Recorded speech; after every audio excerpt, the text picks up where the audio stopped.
geek abomination! By the one true sky, what is this madness? The DZIİKI is the source of our protection against the Absolute.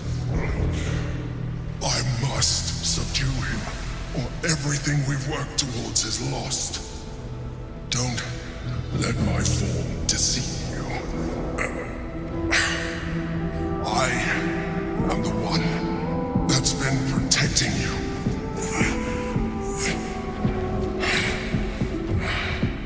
I am the one that came to you in your dreams. Help me.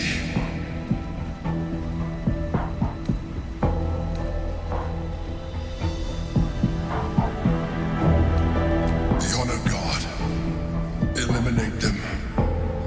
My forces are weakened by their assault, but with your help, we can turn this around. Destroy the God. I will subdue their master.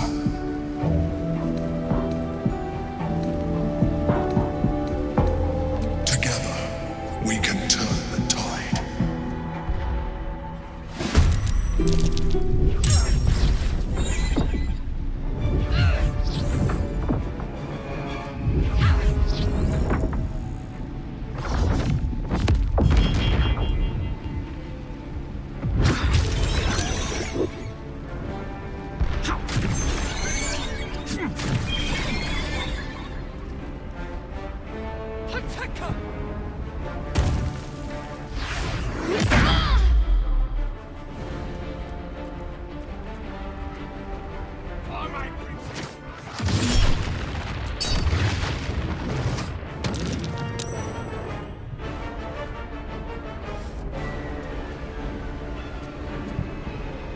Destroy the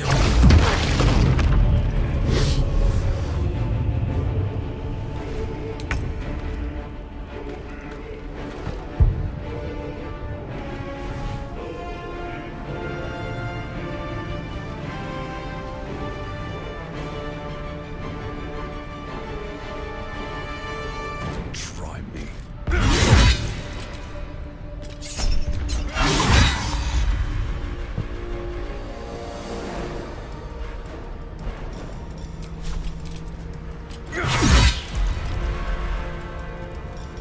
Time to strike. I will not know failure.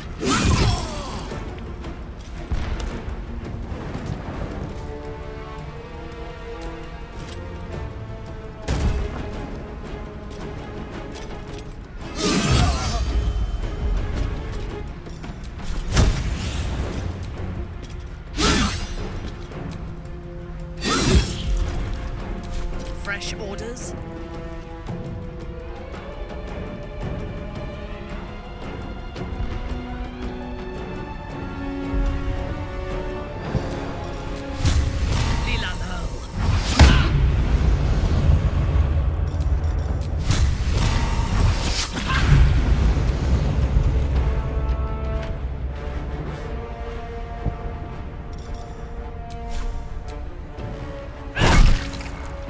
Can't give up.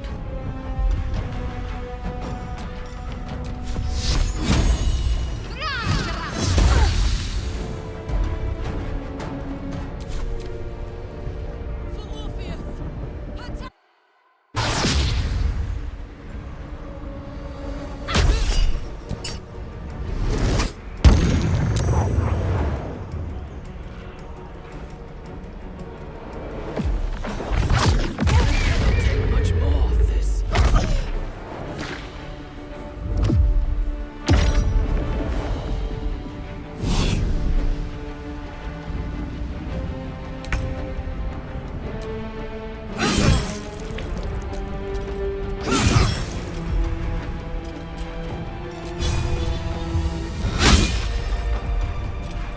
My victims await.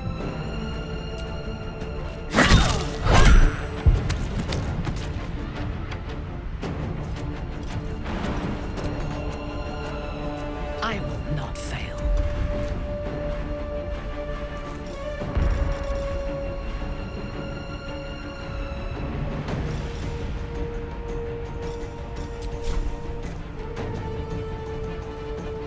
Well, so much for peace.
unleash me.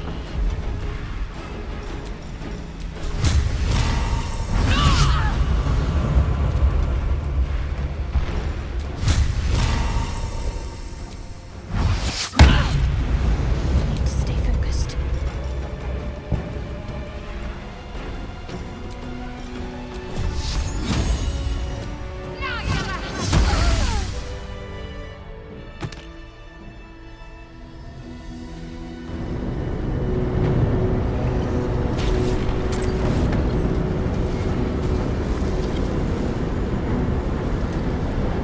Thank you.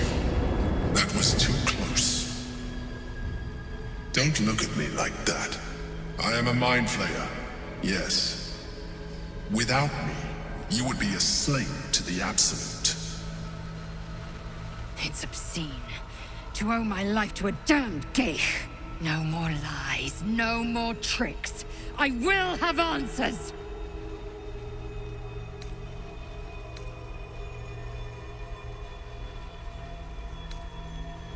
You grew attached to a mere disguise, but you judge without even knowing me.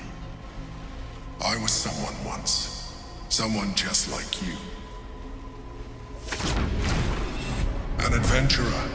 I came from Baldur's Gate, though I was never one to be constrained by circumstance.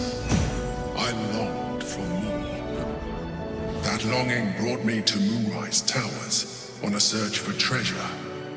To a colony of mind flayers who caught me, changed me into what I am now.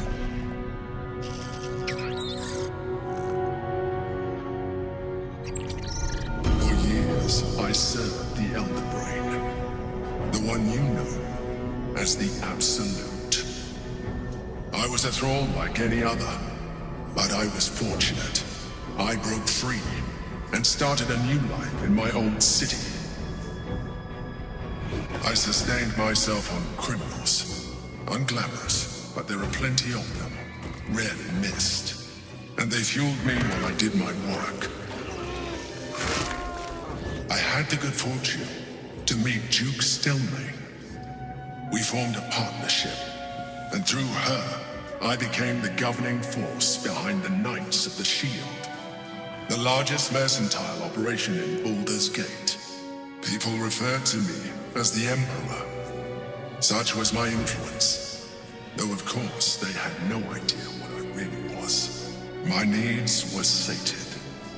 I was happy for a while, until my true nature was discovered by the tyrant himself, Lord Gortash. He tore me from my home and brought me back to the Brain, where I became a slave once again. A slave he continued to call the Emperor. The name was intended as a slight, to remind me of the heights from which I fell.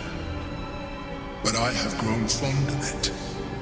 It encapsulates well who I've become.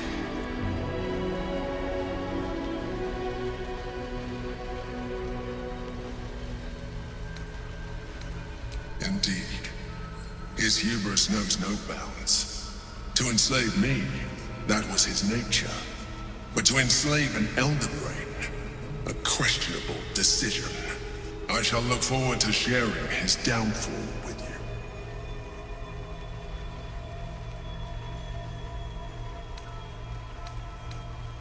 We fought to tame Prince Orpheus, the son of Gith herself. Orpheus? Impossible. He was slain by Justil Kithrak himself. Quite possible, I assure you. His power has been the source of your continued protection against the voice of the Absolute. The power to disrupt hive mind communication. It is the same power that enabled Orpheus' mother to bring about the fall of the Illithid Empire eons ago. A power she passed on to him, and that I leveraged for you. When Orpheus' mother left, a usurper took her place. Vlaakith declared herself queen of the DZIİKI. Vlaakith wanted his power, but Orpheus rose against her, and so she sealed him and his honor guard within this prison. Bound by infernal chains, Orpheus could never leave. Bound by duty, his guard never would. They were close to breaking my hold on that prince. And if they had succeeded, we would be lost. I am relieved. You have embraced your potential enough that you could help me eliminate them. Alone, Orpheus will be much easier to control.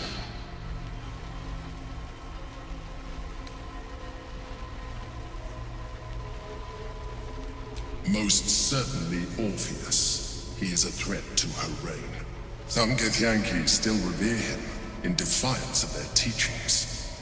Blackith was safe as long as they believed him to be dead. But as you can see, he is very much alive. I don't understand. The histories claim the prince was burned to ash in the skies. Your histories are fabrications. The prince was not killed. As you can very well see, he was in prison. She kept him this way because she was reluctant to eradicate such power. Power that she might one day wish to take from him. If the Githyanki ever find out what she has done, there will be civil war. Blackith will be finished.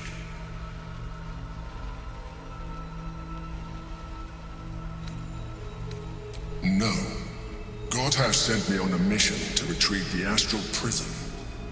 I was one of many, but the first to find it. How Gortash or the other chosen learned of its existence, I do not know. The moment I found it, I felt a change. My free will returning. I followed the feeling inside and found Orpheus. I realized what the prison was for. Containment.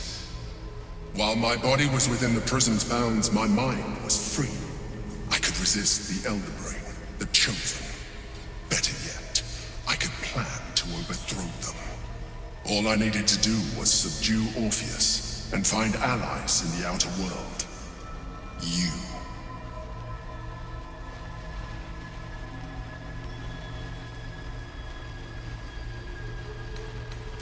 That would be a terrible idea.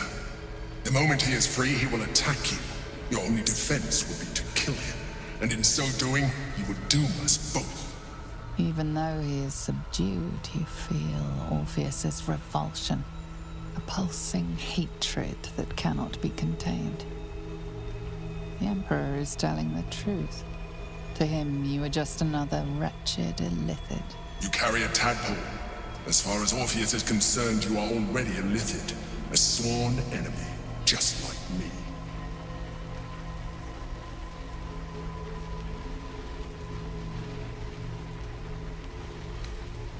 I appreciate that, but this is what I am. My original body was destroyed when I transformed. When I first escaped the Elder Brain, I searched for a new vessel, but the longer I inhabited this one, the more it grew on me. I realized that returning to my former self would only impose limitations. Any advantage I could gain by restoring my original appearance, I already had to hand in the form of magic, and that humanoid shape you've come to know. As an illithid, I have far surpassed who I ever was before. You too should embrace this change.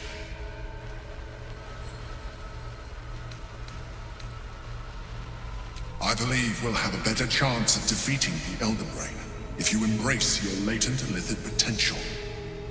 I've been studying you for a while now. I believe I can trigger the next stage of your tadpole's life cycle while continuing to preserve your independence. You have seen what I can do. Imagine yourself with the same strength, the same intelligence, the same devastating beauty. If you let me, I can evolve you.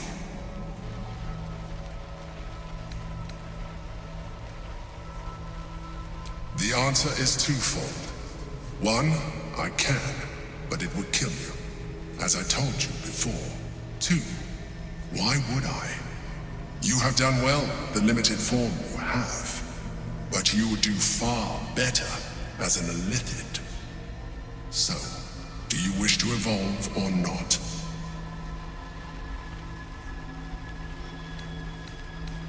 Even as you say the words, you feel a lurch of disappointment.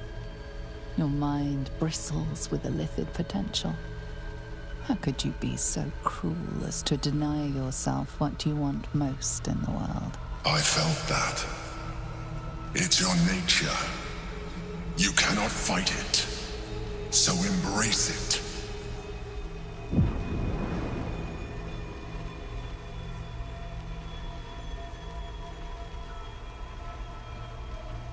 It wants to evolve, but it cannot do so alone.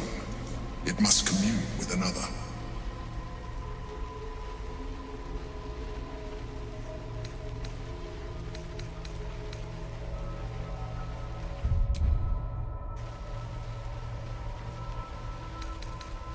A tadpole, nurtured by the psionic energy of the astral plane, cocooned here for millennia, it has become extraordinary.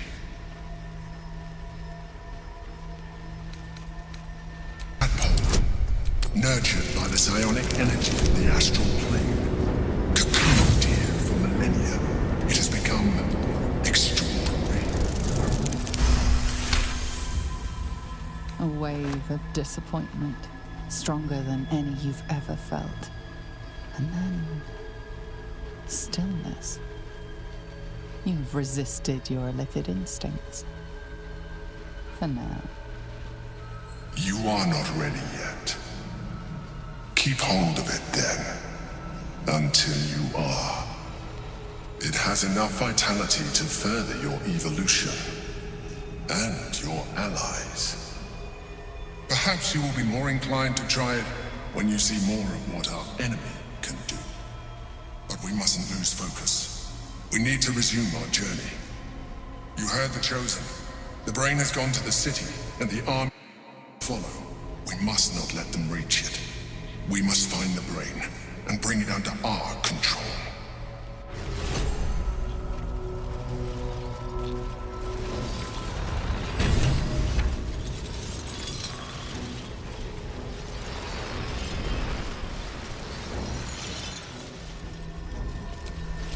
All right, what now?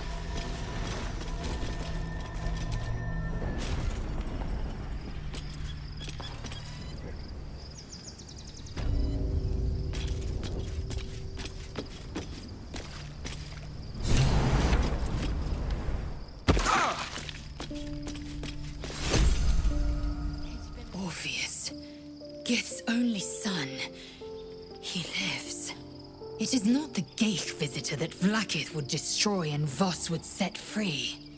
It is Orpheus, the blood of the mother, the prince of the comet.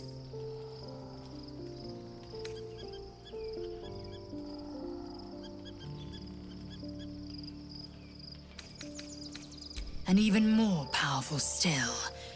It said he could bring 1,000 Githyanki to their knees with one command. Listen close. The Emperor spoke only in half-truths. For you to know the tale of Orpheus, you must know the tale of Gith and of Vlaakith. Long ago, when we rose up against our Geich slavers, Mother Gith made for the Hells to secure an alliance with the Archdevil Tiamat. Tiamat gifted the Githyanki our red dragons. Gith remained in the Hells, and Tiamat's envoy proclaimed Vlaakith our ruler. The first Vlaakith of many. It is Vlaakith 157 whom my people now call Queen. Yes, our current Queen has claimed undeath and reigned for 1,000 years. But it was the first whom Orpheus tried to slay. Orpheus is Gith's only son. He led his mother's own honor guard in a coup against Vlaakith I. It was Kithrak Voss himself who slayed the prince in vicious battle, or so the Varshas teach us. Yet the Prince of the Comet's been with us, subdued by that repugnant illithid. Should Orpheus go free, he would tear Vlaakith's empire to pieces and build new glory from the scraps.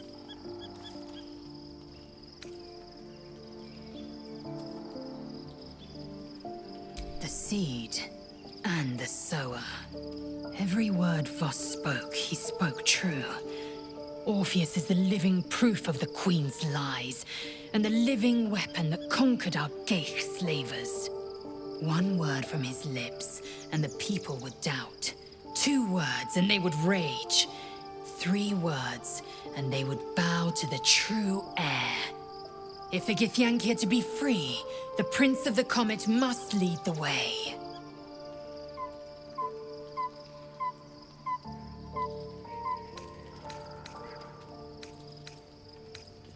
What about him?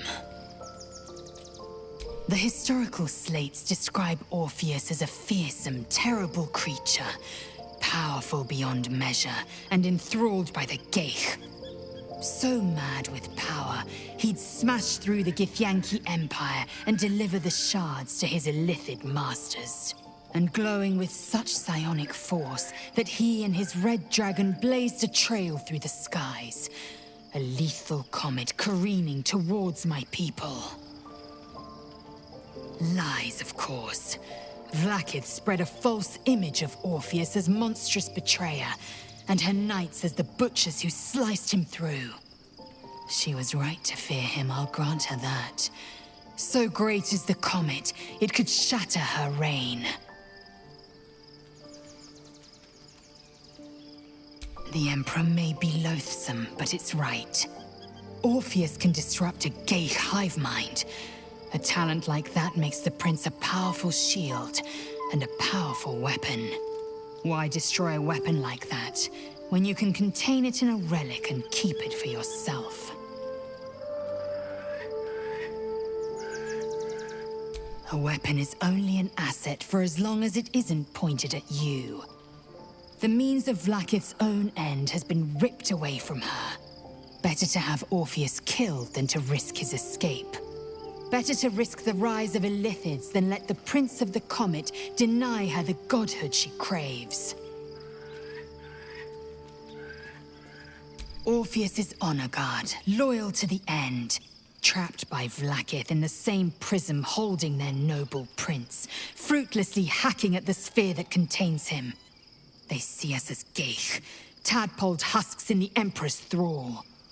I regret their deaths, but I pledge to live as they perished, in the service of Gith's son.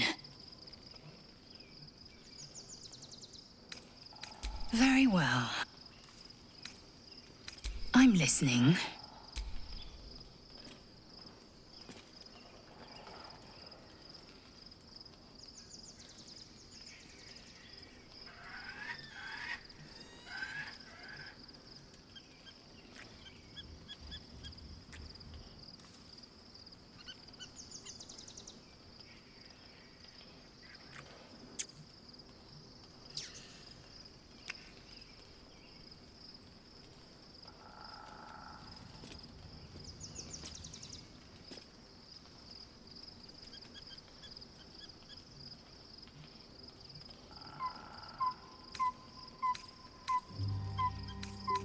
You are Jacques Vaughan. I had the audacity to invite a man of your talents to strike me.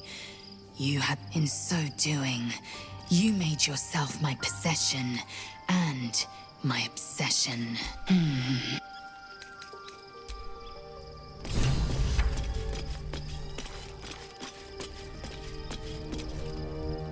So, there's been a mind flayer inside the artifact, or astral prism, the whole time we've had it. Sounds like utter madness, even though I've seen it with my own eyes. The more I learn, the less I understand just why I was sent to retrieve that thing. But it matters little now. I do not serve Shah anymore, nor the Mother Superior. The prism is no longer my mission. Saving my parents is. But I digress. Did you want something?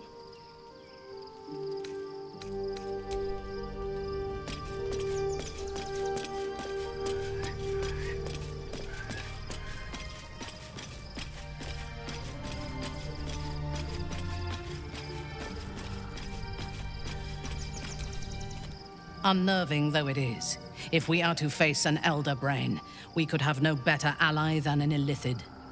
The Emperor is the reason we have made it this far. And if the Gith Prince's suffering is the price of our survival, so be it.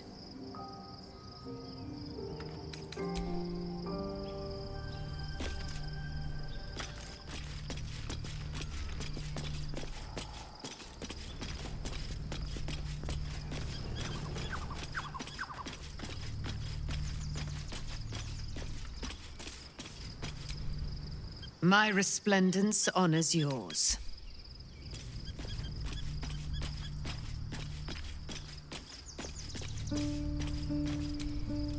So, we owe our lack of tentacles to one of the very creatures that kidnapped us. And now it's offering us power if we're willing to evolve.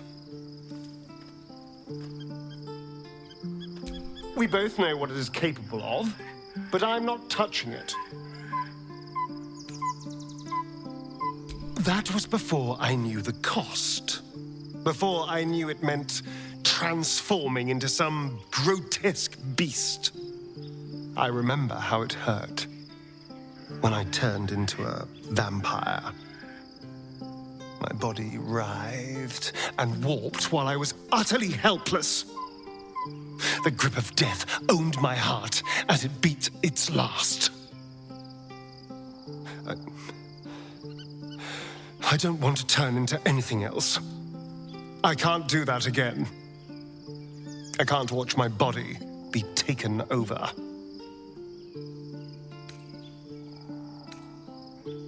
If we master the tadpoles, it will be different. But right now, that mastery depends on an illithid and its Githyanki slave. I'm not going to submit to this. Don't ask me again.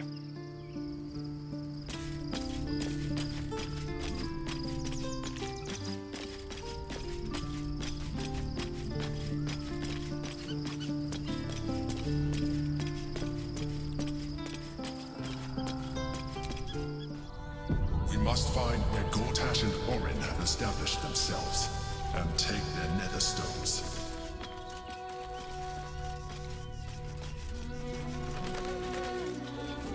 Do what we can to find them. What they know could help us. Excuse me. I can't find my mum.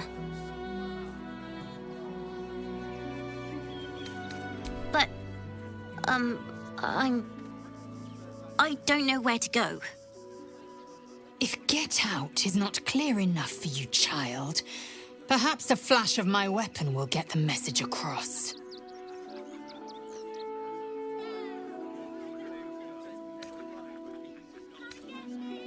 All right.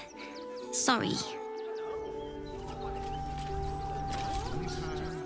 I do not understand why the matrons, patriarchs, of the city do not open their gates to the refugees.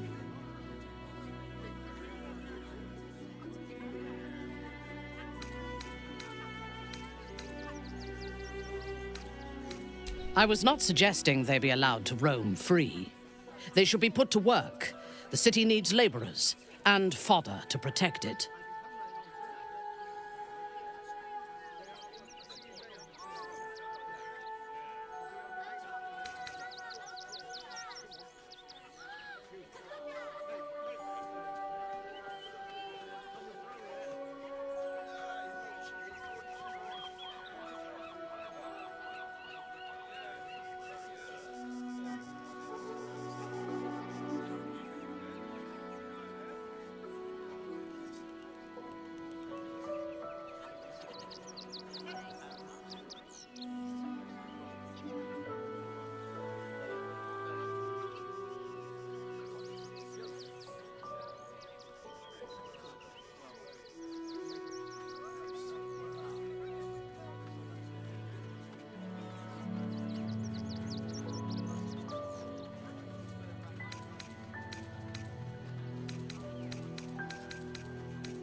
Yes. And if they work hard enough for long enough, The city might allow them to earn their freedom one day.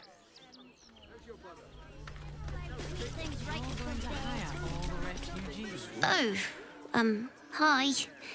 My mum is coming. I think.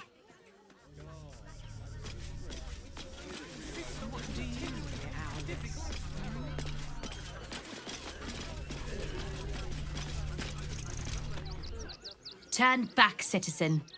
No passage in this direction. It's my job to do exactly that. If you intend to spend any time in Baldur's Gate, you best learn some respect for the Flaming Fist. And trust me, you don't want to go out there. The cultists assaulted the gate, armed to the teeth trying to break in. They nearly had it too, before the Steel Watch intervened.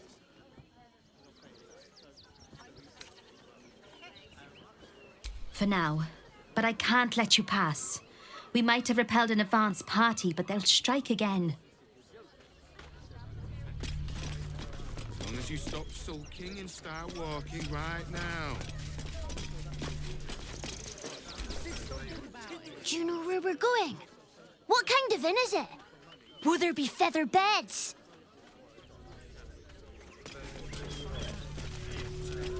If I was a Sharon lookout, What in this the is hell the sort was of that? place I'd wait around. Whatever it is doesn't bode well.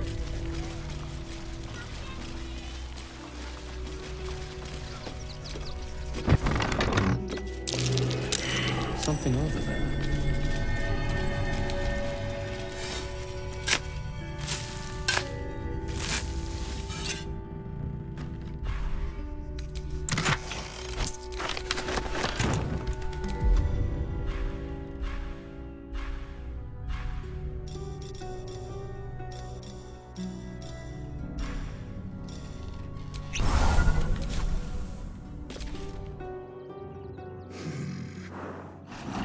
No, incapable.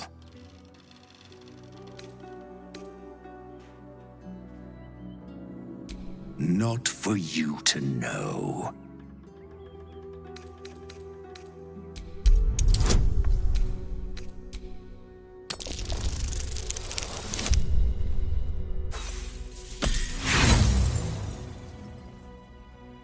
I said incapable. Scurry on now. I admire your ability to graciously suffer the frustration of your desires. All I wanted was a bit of hay, a good brushing, and a clean stall. The simple life. Is that so much to ask?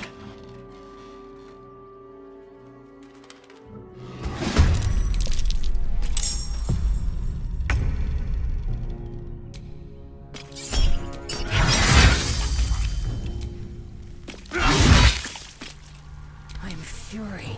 I am death.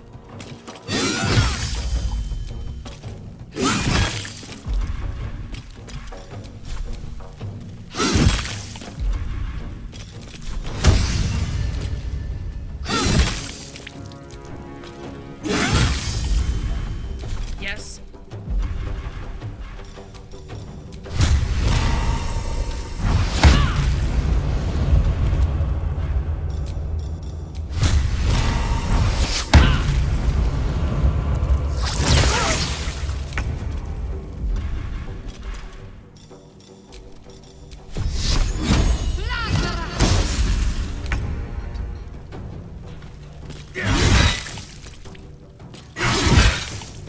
Time to strike. I thirst for combat.